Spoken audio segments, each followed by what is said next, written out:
Друзья, всем привет! Давно на канале не было спидранов, поэтому я решил снять наконец-то видео по спидрану первым левелом с 0 до 4000 кубков. К сожалению, спидрана как такового не получилось, потому что не было у меня времени прям сесть и стабильно играть там полдня в Clash Royale, и поэтому играл я с перерывами, периодически заходил и проходил, пушил кубки, но при этом это не имеет никакого значения, потому что это первый уровень, карты запрашивать смысла нет, улучшать их я все равно не буду, поэтому эксперимент, я считаю, остался чистым, и конечный результат по времени, проведенному в игре, будет объективным показателем того, сколько времени занимает путь с 0 до 4000 кубков первым уровнем. Изначально цель это повысить средний уровень карт в нашей колоде, то есть заменить обычные карты на карты редкие и в идеале эпические и легендарные. При этом на начальных уровнях Fireball не очень эффективная карта, поэтому я предпочел взять еще одну атакующую агрессивную карту, это Хогушку.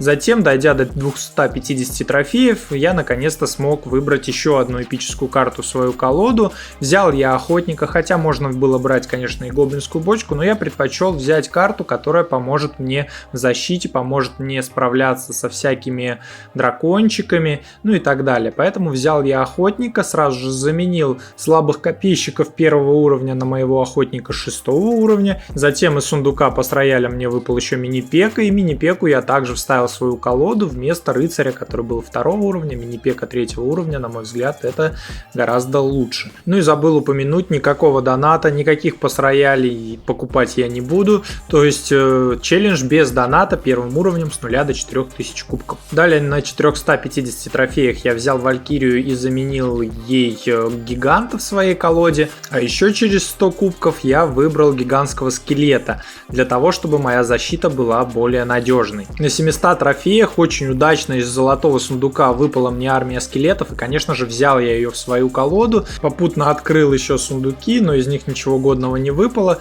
Взял я армию скелетов вместо хижины гоблинов, затем немножко подумал и решил, что хижина гоблинов все-таки мне пригодится, как защитное здание, как противовоздух дополнительный, и заменил мини-пеку на хижину гоблинов. Открыл дополнительные сундуки из пас-рояля, и там у меня оказалась ведьма, и это очень круто, так как средний уровень моей колоды вырастет еще, я заменю какую-то редкую карту на ведьму, и тут, конечно, напрашивается замена мушкетера 3 уровня на ведьму 6 уровня. Так я и поступаю, и колода моя мне уже начинает нравиться. Продолжаю апаться по кубкам, здесь, конечно, пока иду без поражений. На 850 трофеях выпадает мне выбор либо голем, либо бочка с варваром. Конечно, я беру варварскую бочку, дешевая карта, которой мне как раз и не хватает в колоде для борьбы с бочкой гоблинов. Ну и давайте, наконец, посмотрим какую-нибудь игру. В этом видео я учел ошибки предыдущего своего видео с 0 до 4000 кубков, и все игры будут выложены против реальных игроков, а не против ботов. Ботов было очень много на моем пути, об этом я расскажу в конце видео. Ботов легко определить по нику и отсутствию клана. Ник у них всегда это какое-то простое такое широко распространенное имя, либо София, либо Сюзанна, там возможно Марк, Макс и так далее. Все английскими буквами, русских ботов не бывает, то есть бота с ником Пафнутий вы точно не встретите, друзья, а вот бота с ником София я встречаю уже не в первый раз. Но давайте наконец-то посмотрим на поле боя. Здесь у меня в противниках реальный игрок, состоит в клане, усложненный ник. Ну и у него неплохие уровни карт, 6 уровня у него дракончик присутствует в колоде, стенобои, гигантский скелет, в общем у него неплохая прокачка для этих кубков.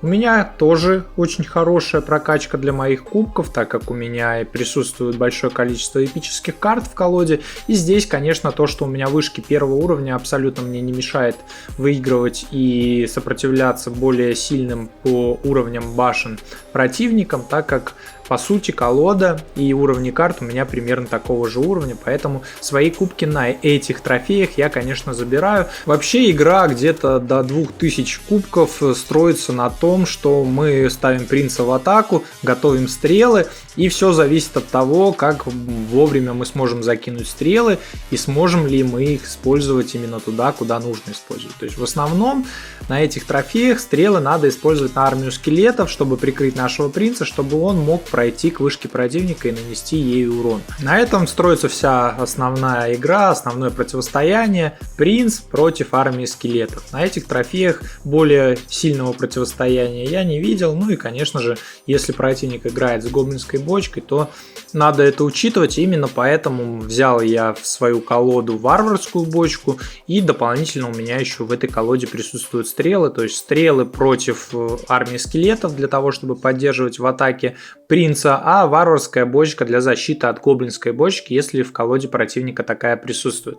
Здесь же я прикрывал в атаке своего принца при помощи варварской бочки, а от стенобоев защитился при помощи стрел. В дальнейшем, конечно, хочется заменить стрелы на менее дорогостоящее заклинание, например, разряд или бревно, если мне повезет, для того, чтобы выгодно размениваться с армией скелетов, потому как это очень частая карта на пути до 4000 кубков, и, соответственно, всегда нам нужно иметь какое-то выгодное заклинание, чтобы справляться с этой картой. На 1050 трофеях выпадает мне возможность выбрать либо разряд, либо орду миньонов. Конечно же, я беру разряд. Как и говорил я до этого, эта карта необходима в моей колоде, позволит она мне делать выгодные размены против армии скелетов, и сразу же улучшаю разряд до 4 уровня, при этом вышки мои все еще остаются 1 уровня, аккаунт остается 1 уровнем. Ну а я продолжаю подъем с глубины, попутно собирая награды, и, конечно же, моя цель — это дойти до 1400 трофеев и надеяться, что из магического сундука, который дается на этих кубках, выпадет мне легендарная карта. И вот оно, заветное открытие магического сундука. Дохожу я до последней карты в сундуке, и это легендарка, это очень круто, я очень рад, но выпадает мне адская гончая, и вот это уже очень печально, потому как карта это в самом начале, это слабо. Да, она сильнее всех остальных карт в моей колоде, да, я возьму ее в свою колоду, но при этом я разочарован, потому что адская гончая атакует только здание, не позволит она мне противостоять эффективно картам войск противника, но беру я ее в свою деку, а затем беру 1950 кубков и легендарный сундук открываю, а там мега рыцарь. И вот это уже замечательно, это очень круто, потому что, на мой взгляд, мега рыцарь на этих трофеях и вообще до 5000 кубков самая сильная легендарка. Заменяю я в своей колоде воздушный шар, который вынужден был взять под адскую гончую, на мега рыцаря, конечно же, и не меняю адскую гончую, потому что она сильнее все равно всех моих остальных карт, хотя внутри меня зреет диссонанс, мне не нравится данное сочетание, две дорогостоящих карты стоимостью 7 единиц эликсира, при этом одна из них атакует только здание, при этом передвигается по воздуху, то есть наземные карты ее игнорируют, в защите по земле она бесполезна, но я решаю продолжать подъем именно этой колоды до тех пор, пока это работает. Затем открываю я эпический сундук, из которого ничего интересного не выпадает, а затем еще и магический сундук, и снова надеюсь на легендарку, но боюсь, что в этот раз мне не повезет так, как повезло в прошлый раз, если можно назвать прошлый раз везением, учитывая, что выпала мне адская гончая, не самая лучшая легендарка. И да, ничего дельного мне не выпало из магического сундука, поэтому продолжаем играть этой колодой. И вот он, редкий живой противник, потому как очень много ботов, друзья, попадалось мне на этих трофеях. Вообще до 3000 кубков очень много ботов, да и далее периодически они попадаются. Если бы я, конечно, знал, когда делал свой первый спидран, что такое большое количество ботов в игре, то я думаю, что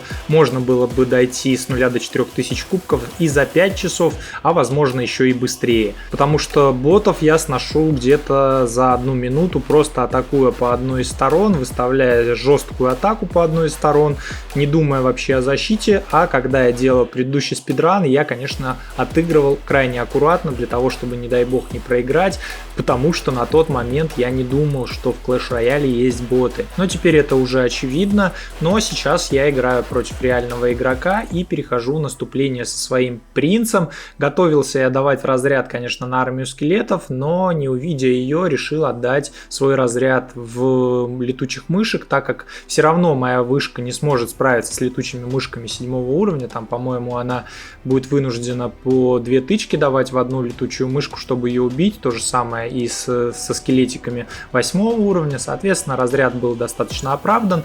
Ну и вот здесь вот не хочу я отдавать ведьму в никуда, поэтому перехожу в наступление с мега рыцарем по левой стороне, а по правой стороне заставляю противника использовать какое-то заклинание на армию скелетов. Противник так и делает, отдает туда стрелы, при этом на левую сторону у него очевидно не хватает эликсира для защиты.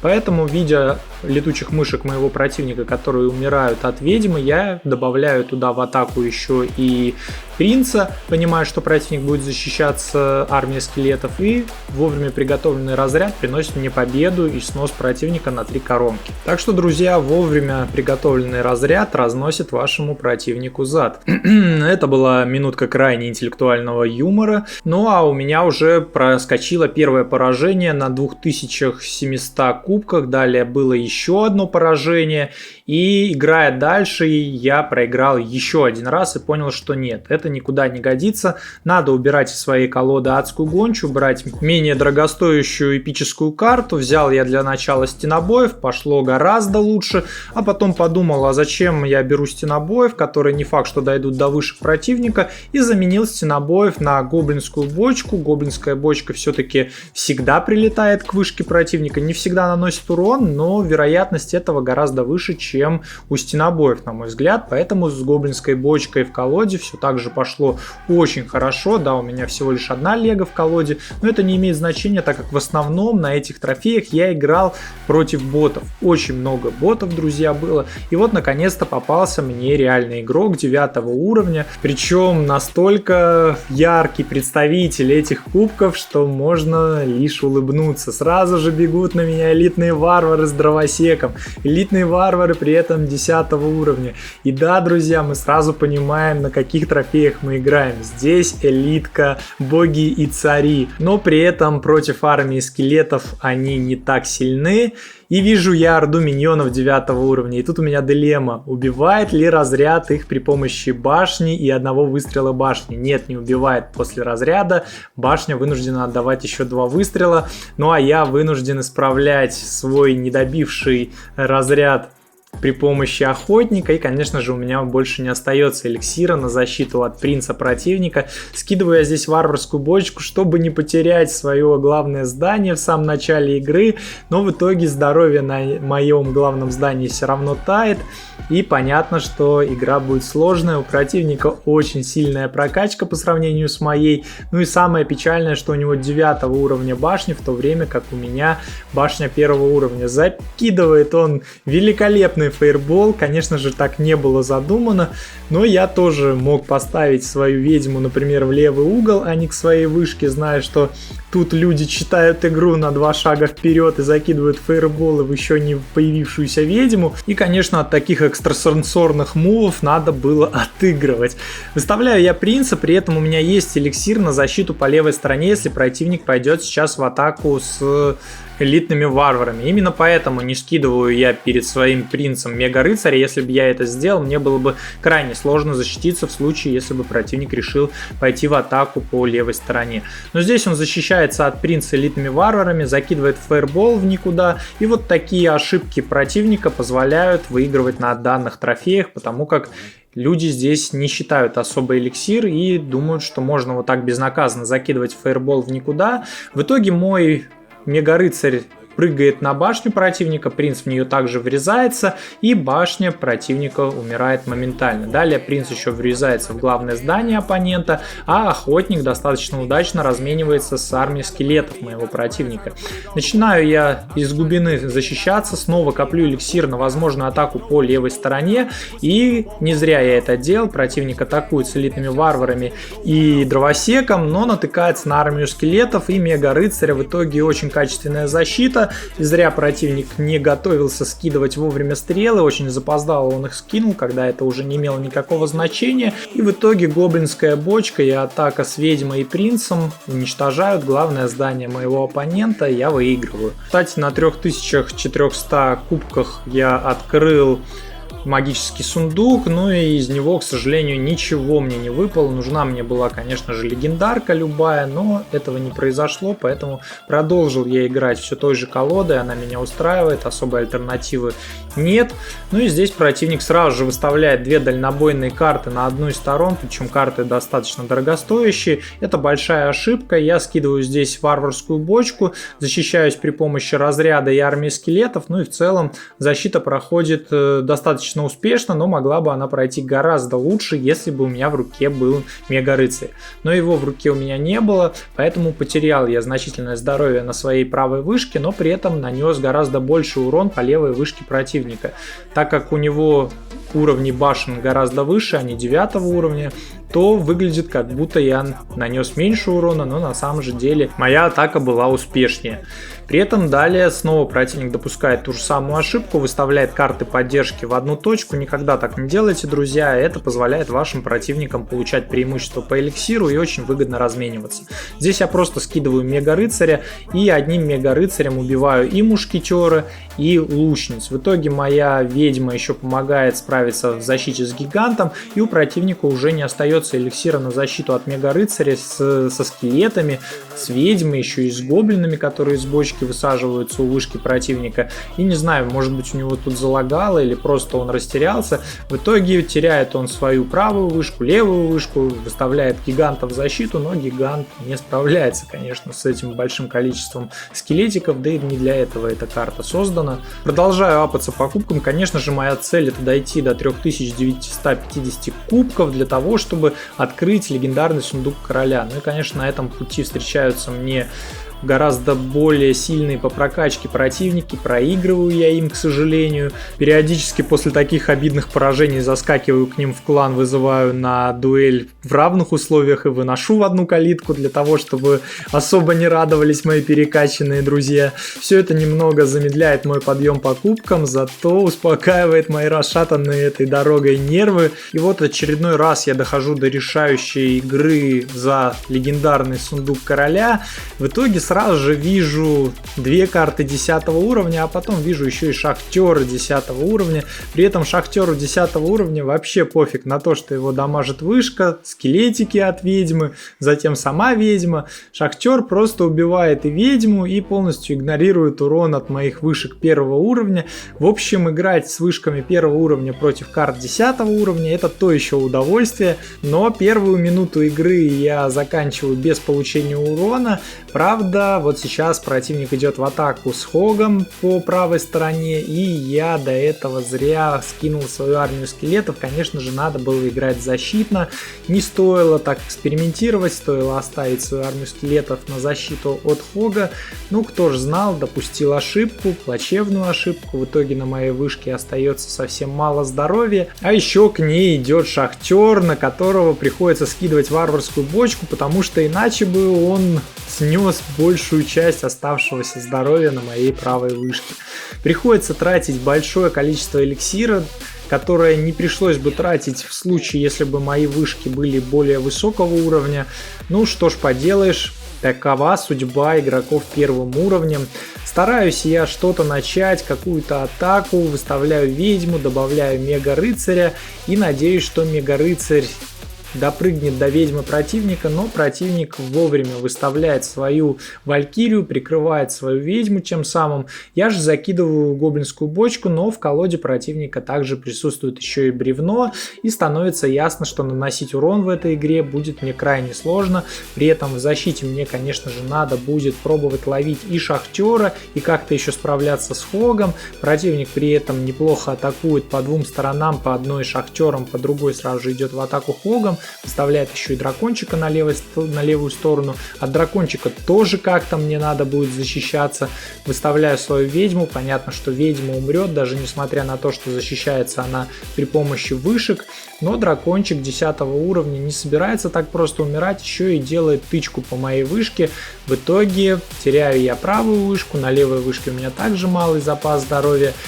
При этом сам я какого-то значительного урона по вышкам противника нанести не смог, и до конца игры остается уже меньше 10 секунд.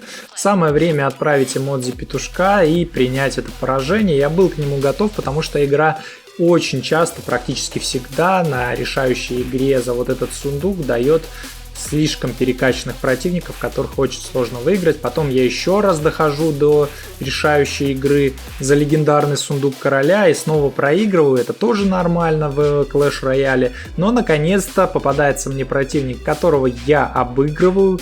Это был бот, скажу вам по секрету, друзья. Даже на этих кубках попадаются боты. Вот, ну его я, конечно же, выиграл. И, наконец-то, долгожданная вторая легендарка в мою колоду. Надеюсь, что на этот раз это будет не адская гончая. И я усилю свою деку.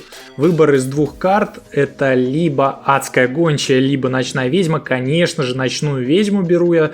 И надо видоизменить мою колоду для того, чтобы добить две оставшиеся игры и взять 4000 трофеев. Конечно же, с двумя легендарками в колоде это сделать будет гораздо проще, чем с одной. И заменяю я сначала ведьму на ночную ведьму. Раз у меня в колоде есть ночная ведьма, то я меняю win condition с гоблинской бочки на использование клона. И далее решаю заменить еще и принца в своей деке на ведьму, для того, чтобы усилить противовоздушную защиту и добавить большее количество байта на заклинание, большее количество спамящих карт. И вот в таком виде буду добивать я 4000 кубков. Первая игра, и поначалу я думаю, что похоже на бота. Человек без клана, при этом ник не такой уж и сложный. Сразу же выставляет он ведьму и хижину гоблинов.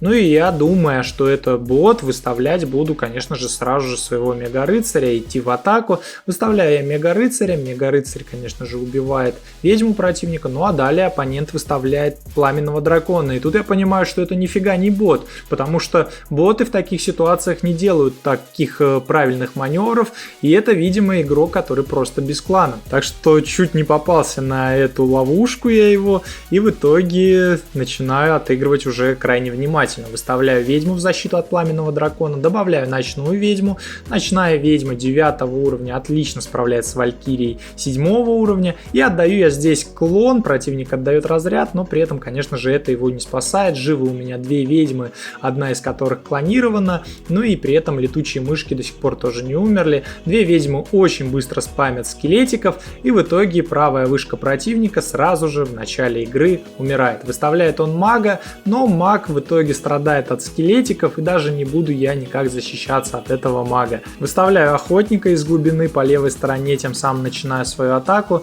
Ну и вот здесь вот решаю полностью нейтрализовать атаку противника с темным принцем. Выставляю для этой цели своего мега-рыцаря. Да, пришлось дорогостоящей картой отвечать на дешевую карту противника, но решил я не рисковать в данной ситуации, сыграть максимально надежно. Тем более, что противник выставляет еще 7 уровня валькирию в защиту от мега-рыцаря. И я думаю, что мега-рыцарь сейчас добьет валькирию, ну а если не добьет, как это и произошло, то на ней останется совсем малый запас здоровья. Выставляю я ведьму из глубины для того, чтобы она могла противостоять пламенному дракону за счет своих скелетиков.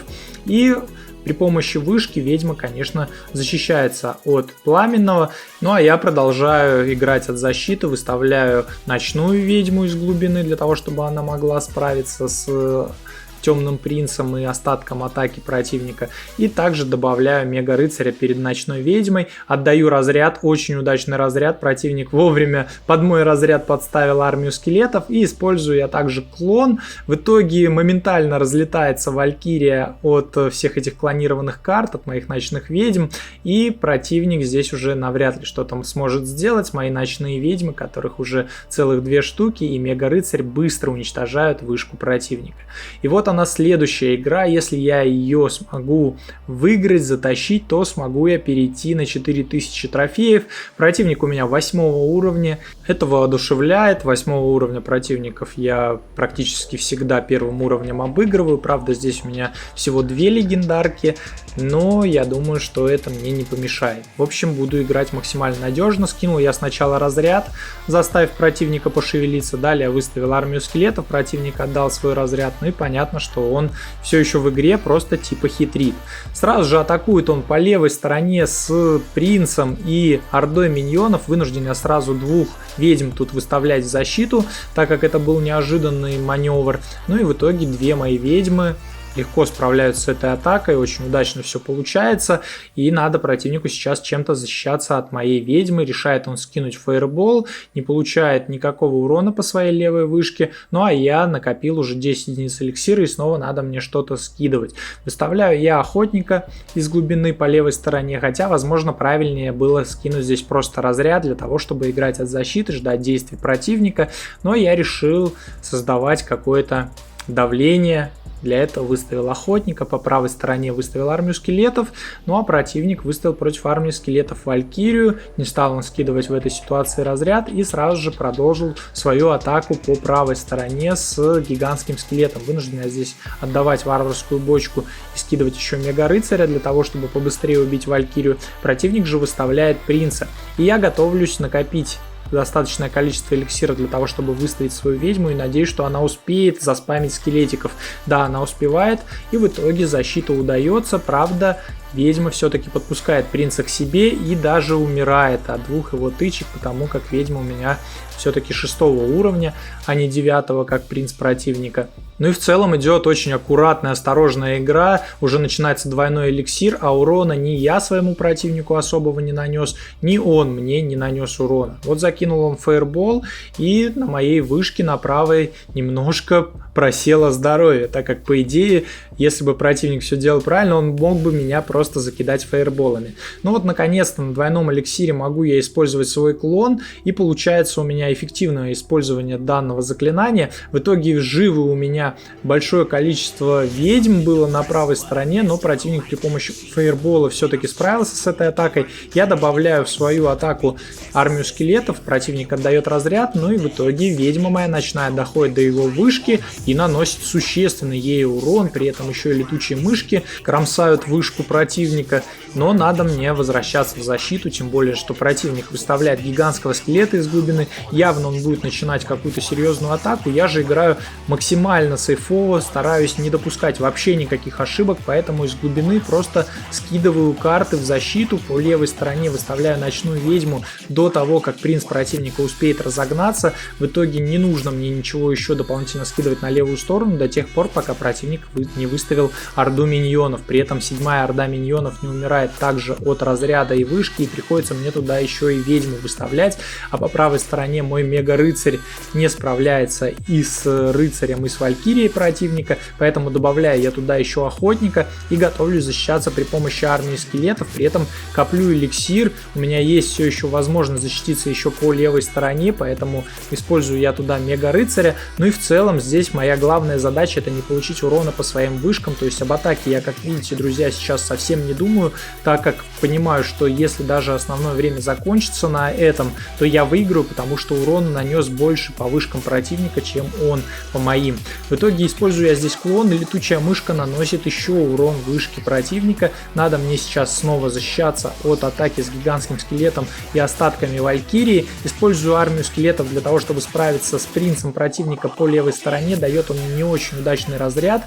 В итоге убивает полностью практически армию скелетов, но уже на поле боя появилась еще ведьма. Использую я ее для того, чтобы справиться с этой атакой. Выставляю еще дополнительного охотника, чтобы ни в коем случае никакого урона не получить по своим вышкам. Перехожу в наступление по левой стороне, вернее по правой стороне, по левой же стороне защищаюсь армией скелетов, противник отдает на нее разряд, ну а я дополнительно выставляю ночную ведьму.